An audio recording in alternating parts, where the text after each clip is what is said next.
Welcome into episode 39 of the Gym Podcast. We have been on that mental health, self-esteem, I'd say kick. For the last few episodes, but we're kind of getting back more into something that I guess more in line with some of the things that we've been talking about before. And we have I think this is a fantastic outline you've put together. A really good episode on the leader versus follower idea. We've talked about this on our other podcast, Think Deeper. So if you're not familiar with Think Deeper, make sure to check that out. We've talked about this idea of, church leadership. As a matter of fact, you and Jack had a great one on preachers and church leadership while I was not there. Really good episode just with you two on this. And so something we've been talking about for a little while and really thinking about, but get us into the outline, I guess, something that you've put together. Basically, we're asking the question, should every young man strive to be a leader? Because, you hear that there's two types of people. You get the leader, you get the follower. Yeah. And should every godly young man strive to be a leader? And as I was thinking about this episode, I was putting this outline together, I got to think about that question, because maybe we would have the tendency to say, yes, every godly young man should strive to be a leader, right? That's better than being a follower. And then as I got to thinking about it, I thought, I don't think that that's necessarily the case. Like, if everybody's a leader, nobody's a follower. Right. You know what I mean? It's your syndrome line, If everybody's super, then nobody's super, right? If everybody's special, then nobody's special. But it's that idea of we need some followers, and I don't think that every guy is cut out to be a leader in their work, in the church. There's a reason there's only a few elders. There's a reason not everybody's a minister. Like, not everybody is cut out to be a leader. And so as I got to thinking about it, I don't think every godly young man should strive to be a leader in everything, in the work, in their workforce, in the church, in stuff like that. Does that make sense? In their organization. Yep. You need some followers and you need some leaders. So that was the first answer that I had to the question. Do you have anything to add to that? I just say we need to stop looking at followers as a four-letter word. Yeah. It's not bad to be a follower. We look at that as like, oh, you got the leaders, you got the weak followers and the sheep. Right.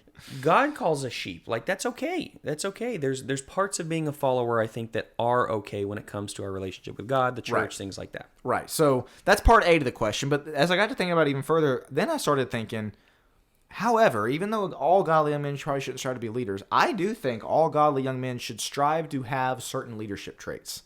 I agree. And the reason for that is because, as we've talked about a lot in this podcast, what is just about every young man going to be at some point? A husband and a father. Right. Obviously not everybody, I understand that, but most people are going to be a husband and a father.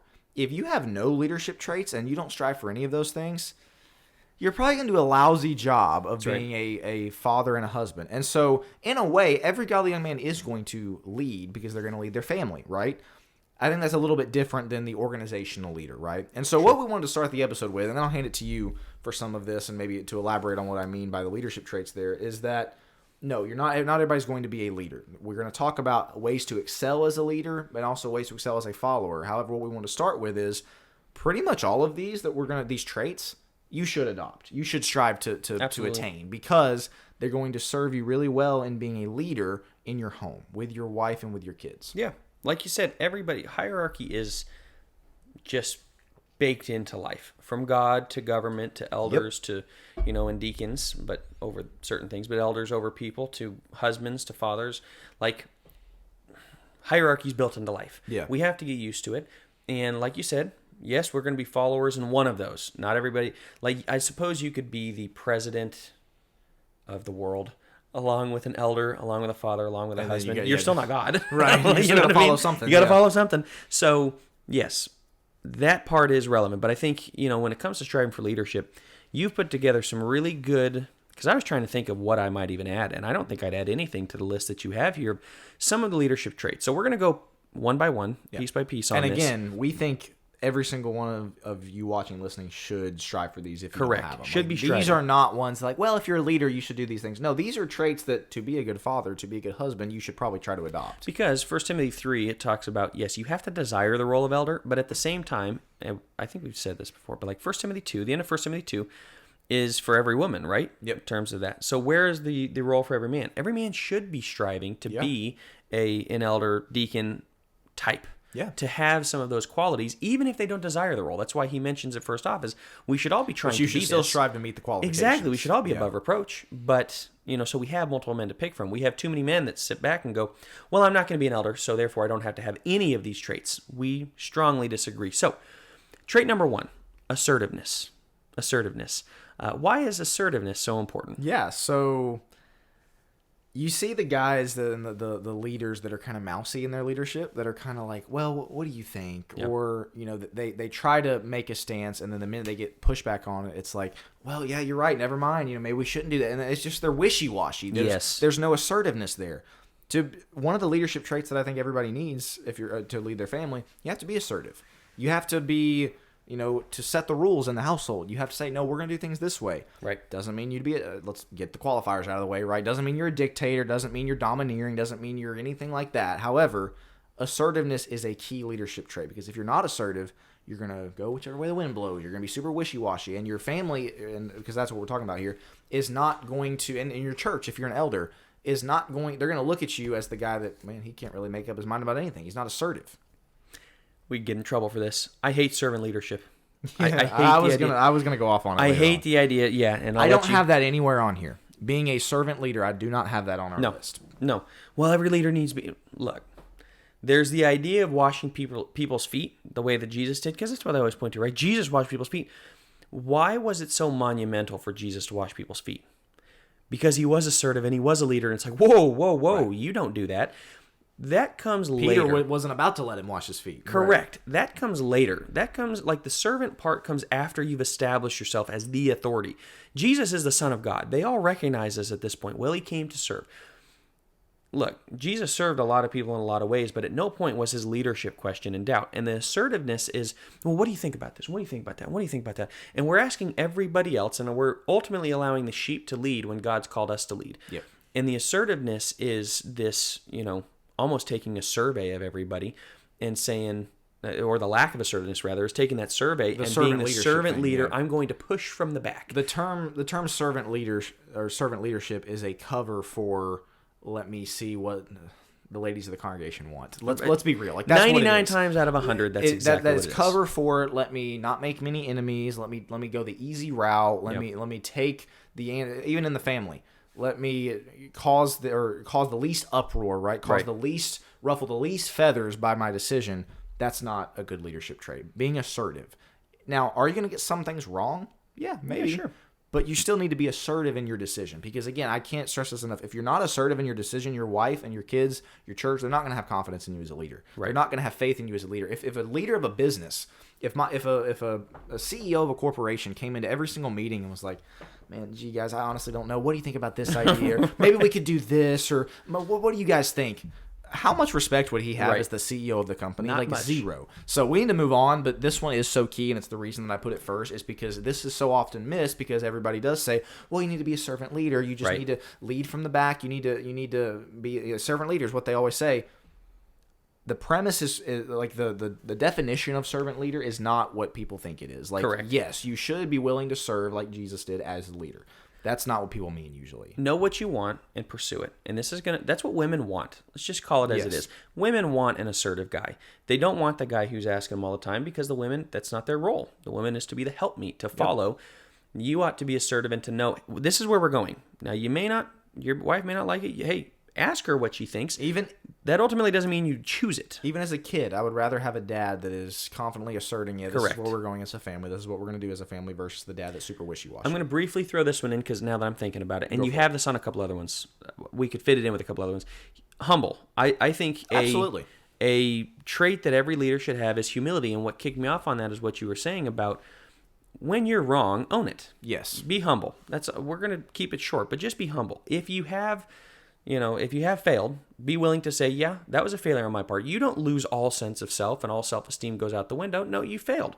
That doesn't define you as a person, but be humble enough at least to say you failed. We have a lot of dads and a lot of parents and a lot of guys that are, basically, they've done no wrong. They've never in their life made a mistake because they never own it. That's not what a leader does. Right. Own the mistakes you've made. Be willing to move on. Get us to number 3. Yeah, so we've got assertiveness. We got humility. The next trait that I would say for striving for in the leadership trait is listening skills. You have to be willing to listen. You have to be good at listening. Right. Those two things are difficult for a lot of people. First of all, being willing to listen. A lot of people, as a leader, unfortunately, just want to plug their ears and just go with whatever decision that they want to go with without listening. But then the other thing is you have to be good at listening, and that's tough as well. Yeah. Of like, not just somebody starts to tell you what they think and then before they even finish, you immediately, kind of shut your brain off of listening to it because you think that you know where they're going with what they're going to say. Yeah. No, actually stop. Listen to them. We've talked about this before with listening to your wife. And, similar in the sense that when you're leading your family, listen to your wife. Yeah. Listen to your kids. As an elder, listen to the other elders. Even listen to your congregation. What listening skills does not mean is listen and then whatever they say, go with. Right. That's not what we mean. But listening skills is, I think, incredibly valuable for a leader. Yeah, you have a lot of guys that just, what'd you say? Right. Pay attention. It's the act of listening. It's and that comes with positive sense of self. Almost like being observant in a way. Yes. If you're doing all the talking, and I keep saying I've mentioned this before. We've done a lot of episodes. Yeah, so yeah, if you're I've good. talked about it before, sorry. You're good. You're good. Yeah. Consider it. If you remember it, then consider it as a, just a redo. But you have the idea of like, in a therapy session, if I'm saying everything and I'm never asking questions and I'm never listening, those are the worst therapy sessions for me. Yeah. Those are the ones that go poorly. It's because I didn't shut up. I ought to be listening. I'm the one that's supposed to help you come to the conclusions you're supposed to. We have too many guys that are too quick to speak and let their part be known. And maybe that's part assertiveness, but I'm glad you put these two together because they lack the listening skills to, yes, be assertive, but at the same time, be willing to listen, eye contact, sit here. What do they have to say? That doesn't mean it's going to rob me of assertiveness, but it does mean that I'm not just going to, plow through while not listening to anything they have to say. Well, let me talk about how these things pair together. The CEO walks into the board meeting, the room where everybody makes the decisions. The guy that doesn't listen, he comes in. All right, guys, we're doing it this way. Anybody have any objections? No? Okay, cool. Right. The guy that listens but is still assertive is the guy who goes around the room. You hear what everybody has to say. You consider, and then you assertively decide this is what we're doing. Yeah. Maybe you let them sway your decision. Maybe not. Sure. But you listen to what they had to Get their say, ideas. and you considered, and then you were assertive when you implemented it. That's the difference. But let's move on because we're You're good. We're going to spend a lot of time on this. Number 4. Yeah. Number 4 is vision, seeing the bigger picture. Every guy should be able to have, and we realize, look, this is ideal. Not every guy is going to have vision, and that's why there are followers and leaders. But I think every guy should strive to have it, specifically in the home. Yes. You have to know where you're going. And I was about to say we talked about it before. We have. But we talked about it before. You have to have a vision for the future. You have to say, hey, honey, we're doing this. I don't call my wife honey. Do you call your wife honey? I do not. think, No. That's not such an a old, honey that's an old user thing. I think he maybe babe. I call her love. Yeah. I don't know who says honey these days. I don't know anybody. I don't know anybody. Actually, shout out. I don't know if they watch or listen. They probably don't. Hunter and Michaela. I have heard. Oh, do they? I've heard them use honey before. Okay. Yeah. So somebody's still there keeping it alive. But you could say, darling, honey, whatever. Yeah. This is where we're going. And I'm telling you, that is such an important thing for them feeling safe and them feeling secure in their relationship is because you have vision. Now, amplify this to where you're in front of 1,000 people and you go, guys, this is where we're going with it. Yeah. People want to see, I'm thinking past the end of my nose here. Yeah. I have an idea for where we're going tomorrow. We're not worrying about, the anxiety of today is no trouble zone. I realize that. But there's also, hey, count the cost, man. Yep. Nobody goes out to battle without counting the cost. Nobody goes to build a building without counting the cost. Count the cost, be aware of what it is, have that vision, and see in the bigger picture. Because you need that in the family financially to be Yes. able to have vision for, hey, where are we going to be when it's time to pay for colleges and all this stuff for kids? And, you need to have that vision. But also spiritually as we discussed big time, before. yeah. How are we going to keep our kids faithful? I'm just going to take it day by day. Good luck if you're going to do that. Exactly. You got to know have where you're the going. vision. Right. And how are you going to get there? Exactly. That's number 5. Actually, I want you to get us in number 5 because you Okay. talked a lot about this. I think you're very good at explaining why this is important. But number 5 is authenticity, being genuine, basically. Get us into why that's important for a leader. Yeah. Nobody likes the fake leader. Nobody likes the guy that's fake smiling, the guy that, because, again, there's no security in that. A lot of these are going to go back to, can you help people feel secure in your leadership? Yeah. Are people comfortable and safe underneath you? People will be good followers when they know you know where you're going and they know that they can trust you. And the authenticity is really what gets us into that of, I may have flaws. I'll be humble. Number 2, right? I'll be humble enough to admit my flaws, but that's the authenticity. Where we get it is either the guy that is cheap and fake and not authentic in the least and nobody trusts him, or the guy that is self-deprecating and so he just wants to create that authenticity. So he's always wrong. Right. He's always, don't be either side. Authentic is, yeah, I know I make mistakes, but I know who I am. And when you're genuine with people, the smile is genuine. The things that you have to say is genuine. That matters to people. Well, and this goes back to what you brought up about owning a mistake. That's authenticity is when, I messed that decision up. That was not a good call by me. and you own it rather than either excuse making or Right. just kind of brushing it aside like, oh, whatever. No, you own it, and that's authentic and the other thing I would say about being genuine, authentic is this goes for your family, this goes for your congregation, especially this goes for if you're a manager and leading people. You have to show that you care about them as a person. That's one of the super tough things about being a manager in business is that at the end of the day, because it's on your head if something goes wrong, you care about whether or not they can do the job. Right. And you care about whether or not they're doing the job, you're doing the job well. That is going to be your highest priority usually. But what needs to come under that if you really want them to excel is you do care about them as a person. This is what a lot of companies do really, really well, and a lot of companies don't.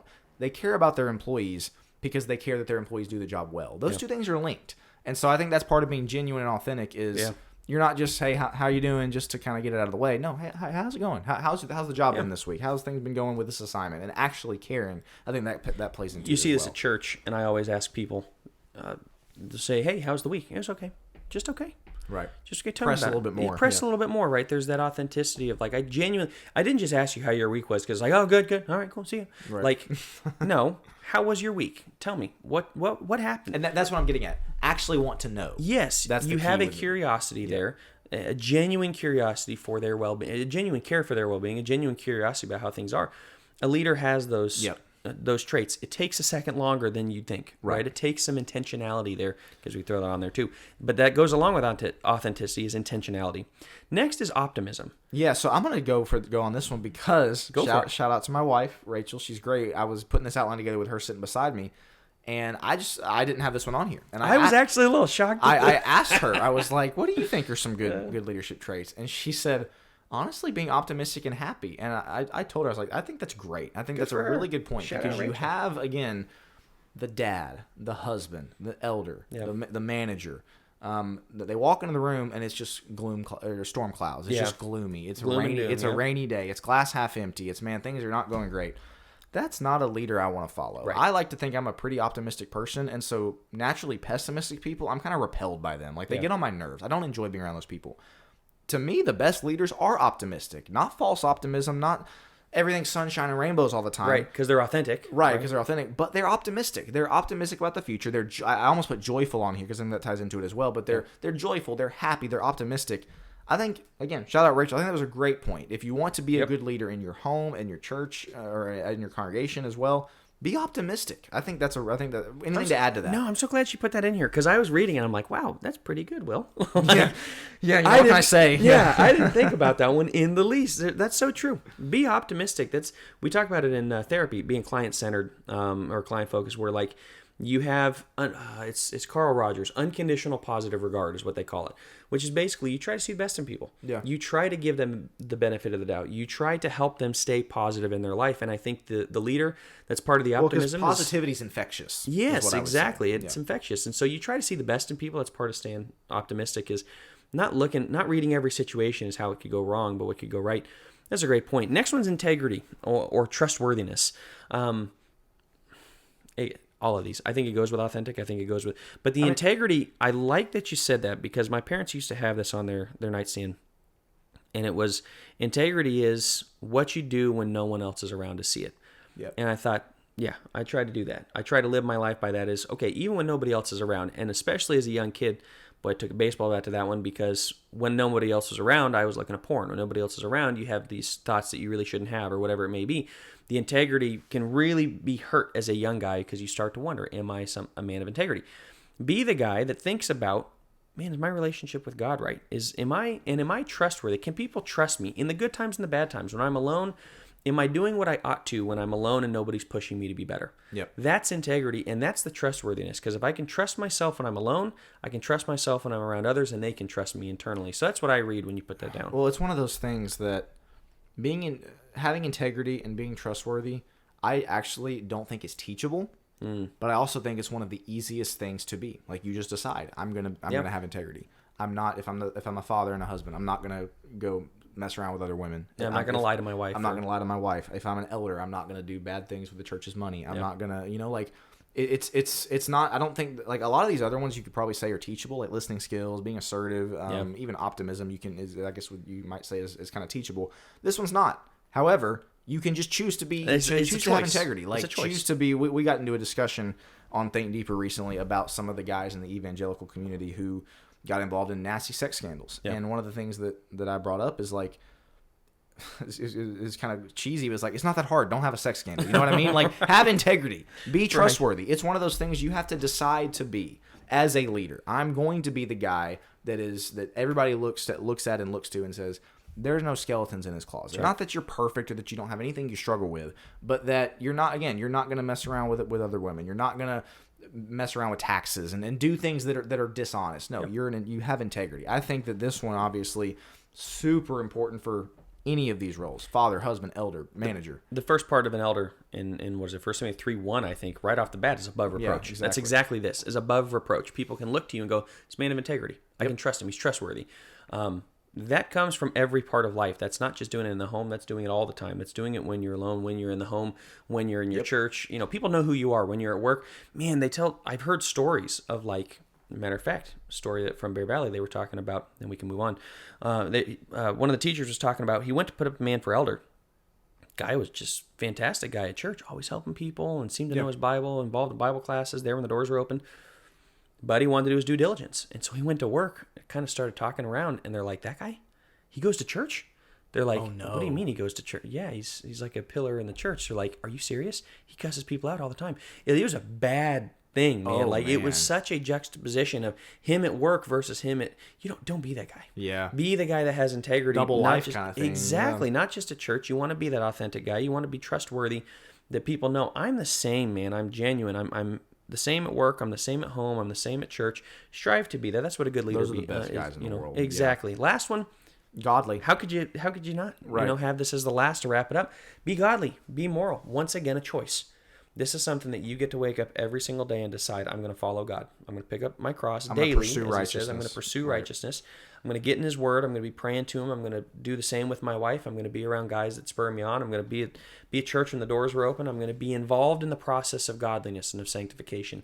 Those are the best leaders. I mean, that's like the number one trait. This guy you want to follow. So let's recap those real quick, and then we'll go into, and we'll hit these a little quicker because we kind of hit around them. But leadership traits that everybody should strive for. It serves you well as a father, husband, elder, whatever. Assertiveness, listening skills, humility you brought up, vision, being able to see the bigger picture, authenticity, being genuine, being optimistic, being positive, having integrity, and then just being godly, pursuing righteousness. I think, again, these aren't optional. Being a leader, you could say maybe is optional in your business or whatever, but these traits every guy should strive for. So let's talk about quickly. We'll hit these quickly. Yeah. Ways to excel as a leader. Let's say, and this can even expand beyond the home. Let's say you want to be a leader at your church. Let's say you want to be a leader at your place of work or whatever it is. What are ways you can excel? In addition to the traits we've already talked about, what are ways you can excel? And this first one very much ties into the assertiveness. Look, don't be a people pleaser. Don't make your leadership center around what's going to make the most people happy with me. What's going to make the least people mad at me. A lot of guys lead like that. They're terrible leaders. They're awful leaders. Yeah. Like, you look at coaches in the NFL. I don't like the guy. He cheats, but Bill Belichick is highly respected. Nick Saban will use him, as far as I know, he doesn't cheat. One of the most highly respected college coaches ever. Yeah. You think his when he gets there on Monday morning, he's like, okay, how can I make my players like me the most? No, of course not. That's not how he leads. The worst leaders are the ones that are people pleasers. It's rooted in fear. I'm fearful of what other people think. I'm fearful of if they will reject me as a leader. Anytime you're running off of fear, you're running from something, not to something. Well, there goes your assertiveness and everything else, your vision. Number 2, figure out how to encourage or motivate without being demeaning. And this is really difficult to do because you have the guys that are just jerks. Yeah, they motivate people. You'll see Michael Jordan's one of them, right? You hear, if you watch The Last Dance, my goodness. Guy's a jerk. What a jerk. I mean, he would like pick fights with people at practice. No, yeah, maybe he got the best out of people, but at what cost? Everybody hated him. His Hall of Fame speech, he's just ripping people nonstop. Oh, yeah. Well, you told me I couldn't, and I did it. And you told me I couldn't, and I did it. It's like, wow, is that your whole life? Is the chip on your shoulder? But figuring out how to encourage, to motivate people without demeaning them is a key trait. I think a key way to excel as a leader. It's like figuring out how to get the best out of people. Yes. Some people, they need a kick in the pants, like maybe a more firm, harsh. Other people, they need to be built up. Like it's kind of knowing what people need and using that to motivate. Because again, I'm thinking in the business world, you as a man, you need the best input out of your employees. Right. How do you get that from them? encourage them, motivate them. Don't demean them, but figure out what motivates them. And that's such a key point. Different people are different ways. This matters when it comes to child rearing. Yes, great Your point. kids are, I'm telling you, I got 3 kids and all 3 of them, and you're probably seeing already with Brooklyn. I mean, she may have a little bit of her own personality, like completely different They're so kids. different, yeah. So motivating Harrison is completely different than motivating Lachlan. And the discipline structure is different, and the encouragement structure is different. Like, you will need this if you're going to have kids. So you may look at it and go, well, I'm not going to be leading a ton of people. Make sure that you figure out how to encourage and motivate people separately and really pay attention to them. I'd say third, don't lower your expectations. So real quick, I put this one after the last one we did because some people might hear encourage and exhort your people, meaning like, oh, no, it's okay that you didn't hit your assignment. Don't worry about it. Just do better next time. Right. That's not what I mean. Right. Don't lower your expectations good as point. a leader. Sorry, I just wanted to clarify No, that. that's That's what such a I good mean. point. Like, when you're leading people, and if they see that if you don't get the job done, you're going to constantly, like with kids even, like, you miss curfew, no worries. Just make sure and be back by this time next time, or whatever it is. That was the first thing that came to my head. well. Yeah, like, oh, you watch that much TV? Well, just don't do that again. Like, no, raise those. Like, make sure you keep your high expectations in whatever your leadership capacity is. Low expectations actually is very hurtful. Because when you look at it, I deal with people in therapy that had the expectations that were impossible to hit. I also deal with people in therapy that had such low expectations it was basically neglect. That's what you get into, is you neglect other people. Well, I didn't think they could do it, so I just lowered the expectations through the floor. What does that tell you? Right. What does the other people feel, the other person feel from that? Like, they didn't think highly of me enough to think I could hit it. That hurts too. So make sure you're not lowering your expectations. Great point. Fourth, don't make yourself the exception. What do you mean by that? So when I put that down, what I mean by that is, like, it's tied to the expectations. You expect a certain thing out of everybody else, but you don't have to do it because you're the leader. No, those are those, and so I guess this ties into the servant leadership thing that we already kind of bashed a little bit, but it's the idea of you've got the manager that's still scrubbing the floors even though that's not his job. Yeah, you've got the he doesn't think he's above the law, I guess is my point. Like, he's still expected, the standard that he holds everybody else to, he holds himself to that standard as well. Like, he's not the exception. Like, well, I don't really have to do that. That's not a good leader either. You see this in parenting a lot too. I mean, speaking of the home. Guy holds his wife to high expectations of what she needs to do or how she needs to treat the kids, and he doesn't do it.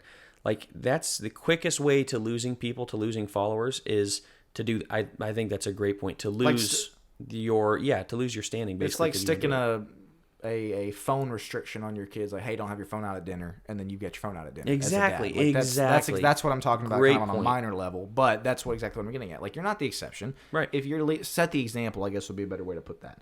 The next one that I had, and then I'll let you hit the last one. Sure. Constantly be mindful of growth, and what I'm talking about is not even necessarily like your company's growth, personal growth. How can you get your people to grow in? Honestly, like, as people, we should always be growing. This is a big point of contention for us in this podcast, of, like, always be looking for ways to grow. As a leader, your mindset should not be, man, how can we keep the status quo? How can we just keep everybody the exact way that they are? The best leaders are the ones that, man, how can we get better? How can we improve as a family spiritually? How can we improve financially as a company? How can we grow numerically? Whatever it is. Yeah. Think about growth and constantly constantly be mindful of growth, and never just, awesome, let's just maintain. Let's just keep the same level of spirituality. Let's just keep the constantly think about growth. Stagnation is death. Yes. If you're stagnant, you're going backwards, basically. But I'm going to say on the last one, it ties in, be a shining light in people's days. If you're constantly the guy that's pushing for growth and nothing is ever good enough, you're not the shining light, are you? You're the guy when they walk in the room, it's like, oh, I'm never good enough. And like you said, whether you're leading a company, a Fortune 500 company, or in just your home with your kids, this will come back to haunt you. If you are the guy that when they walk in the room, I was never good enough for my dad. I just was I could never please him enough because he always needed something more. I mean, I remember that story about the kid that scored 4 goals in a hockey game. I'll never forget that. And his dad came up. They lost 5-4. He scored 4 of the goals. Nobody else helped him. He came up. Why didn't you score 5? You should have had 5 or 6. Like, you guys lost the game because you didn't score enough. Yikes! Yeah. Are you serious? This kid was 12, man. Like, are you serious? But constantly. That's not what we're talking about. That's not what Will's saying. The constant push to be better is don't allow the stagnation, the laziness to really settle in of we're good enough. Well, that's when you're moving backwards. at the same time, it's a fine balance between that and always like, it's never good enough. Right. You know, your kid does something and instead of praising them, it's like, oh, it's got to be better. Be a shining light in people's days. When you walk in the room, it's like, oh man, that's great. He's here to encourage. He's also here to motivate. I think we see it in Deion Sanders. Yes. You see the encouragement, but my goodness, you see motivation. People every look at time. him and they want to be better. Exactly. I'm reading Truett Cathy's book right now, the founder of Chick-fil-A, and of course he's no longer with us. He passed away. But that's one of the things that you read about, not even just in his book, but reading about him, is that, man, he walked into the room, he walked into meeting rooms, he's just trying to brighten everybody's day. Yeah. And it wasn't a matter of let me just, try to, kiss everybody's rear end type of thing. It was, no, how can I make somebody's day better? How can I be a shining light? Now, he had high expectations. He built Chick-fil-A to be the biggest fast food company, not the biggest, I guess, but like one of the most well-run fast food companies in the world. That's what I'm talking about. Like, you walk in the room and you do have your expectations high. You do have certain things. You're assertive, but you're also part of the optimism. You're a shining light. So we spent a lot of time on the leader part because it is important. It is. Let's briefly hit ways to excel as a follower because as we talked about, not everybody's going to be a leader in the church. Not every guy's going to be a leader at their company, at their place of work. Not everybody's going to be a leader in, politics or whatever. Like, we need followers. And so, Joe, if you want to hit the first one, then I'll move on from there. Yeah, sure. Ways to excel as a follower. Yeah. Recognize and respect the proper chain of authority, basically, the hierarchy of authority here. Instead of being, and I'll just roll it into the second one because I kind of added it, and this point already makes the point, but don't seek to be the guy that is leading the coup, the Korah's rebellion, right? Like, I think I could do it better. Look, sometimes we just need to be a leader or need to be a follower and learn how to do that before we can be a leader. So you look in the church, maybe you want to be an elder. Look, if you're not an elder, don't start making and we just saw this in a congregation in Colorado where we didn't like what the elders did, so we split and we just started our own congregation. Yeah. Don't be that guy. Like, if you're going to be a follower, make sure you recognize the proper chain of authority. And if you're not at the top of the hierarchy, submit accordingly. Place, submit accordingly. Yes, that's what I was thinking when I put that down. Is like, if you're not a leader, okay, fall into place as a follower. Like, recognize and respect. So the next one that I had was don't be abrasive. Basically, don't be difficult to deal with. Don't be abrasive is what I put down. Don't be difficult to deal with. And again, as Rachel and I were talking about this, she said, like, make it easy on those who are leading you. Like, as elders, as you just brought that up, I'll use that as the example. Your congregation can make it super difficult on you if they want. Like, they can really try to, versus the congregation, the people who work really hard to make it easy on the elders in the sense that they're serving and they're doing things that they're supposed to. Same thing in the family, right? Like, your kids, your wife, they can make it difficult on you. If you're a follower, ways to excel, don't be abrasive. Don't be difficult to deal with. This last one, and I'll let you I know you'll have a comment on here as well. I said don't have the if mindset, which is I'll follow them if they do things the way I think they should do them. If they do things this way. That's so key. If they don't abuse their authority. You as a leader should not abuse your authority, granted. But if you're a follower, you don't get to have the if mindset. Yeah. You're following. If you're a wife, we've hit this before, you are submitting to your husband regardless of if you think he's doing it the right way. Yeah. If you're a member of a congregation and I really don't agree with that elder's decision. If it's not a doctrinal, spiritual decision in the sense that like he's compromising doctrine, guess what you got to do? Submit. You got to follow. You got to submit. That's the if mindset that a lot of people have. Well, I'll follow if they do things the right way. That's not right. That's assuming you like everything that they do. Yeah. Newsflash. That's assuming also that you know the best way for everything. That's exactly it. I don't like everything that I do. Right, so there's exactly. no way I'm going to like everything that they do. Doesn't matter. It Right. doesn't matter because, I want my kid to submit whether he likes it or not. Dude, you don't get ice cream at 11 p.m. I'm sorry. Like, you should have been in bed an hour ago. Yep. You don't get to stay up and watch Bluey and eat ice cream. Well, Dad, come on, sorry. Right. First off, servant leader, no. Like, I should I'll be go nice. skip your ice cream for you, son. That's exactly, no. Like, assertive, you have your standards, but of course he doesn't like it. He still needs to submit. Why? Because I'm his father, because God put me in charge of that. My wife, I may look to move across the country, and it's like, honey, I don't want to do that. There go honey again. Like, I don't want to do that. Okay, let's talk about it. Once we figure it out, this is the best option. This is where we're going. She doesn't have to like it to follow, to submit. Yep. Same thing in church. Your elders are going to do something. You're going to go, really? That's the decision? Why'd they go with that guy? You see it specifically like preacher searches, right? Like, Oh, they yeah. picked that preacher, I'm out of here. They didn't put me on the committee? Are you kidding me? Right. Shouldn't be. Are you kidding me? Why is there a preacher search committee? But anyway, I won't go off Digress, on that. yeah. I'm gonna say I could get in trouble.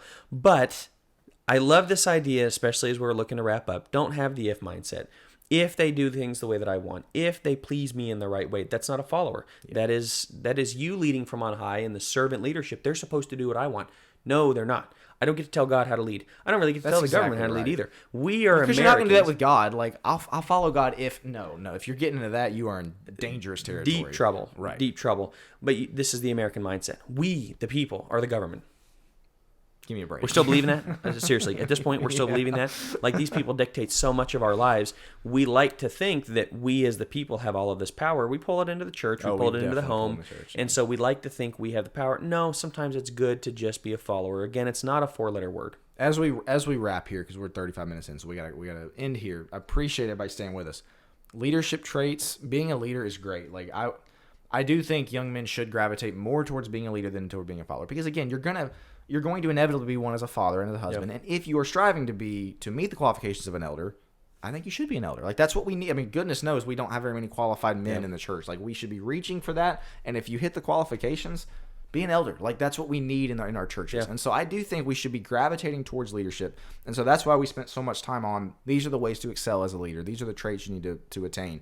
But if you're not going to be, and we understand not everybody's going to be, these are ways you can excel as a follower. And so if you're listening and watching, comment, if we miss things, because maybe you have had experience as a leader, or you've had experience with somebody else who was a leader that did something really poorly or did something great that maybe we left out and said that would be really good to include as well. But I think we're going to wrap right there because this was a bit of a lengthier episode. But listen, we're going to be leading and following is such a big part of life. It is. And as guys, it is incumbent upon us when we lead our families to lead them well. And so if there are traits in here that maybe you don't have, things you need to work on. I mean, we're still working on some of the listening skills. I'm not great at it. I will go ahead and admit. I've got to get better at that. My wife, again, if she's watching this, she will comment, yes, absolutely, he needs to get better optimism, at it. Optimism. That's something that, I mean, there's a lot of these things that we're still working on. But that's all that I had to say to kind of wrap this episode is gravitate towards leadership and definitely gravitate towards these traits. Anything else you would add? No, I think that's it. We'll wrap it right there. Awesome. We'll wrap there. Man, big 40 coming next time. Episode 40 coming up. Episode 40 coming up. So we may or may not have a few surprises in store for episode 40. So we might. Stay tuned. That's 1 week from now. But we'll wrap right there. This has been episode 39 of the Godly Young Men podcast. Thanks for watching.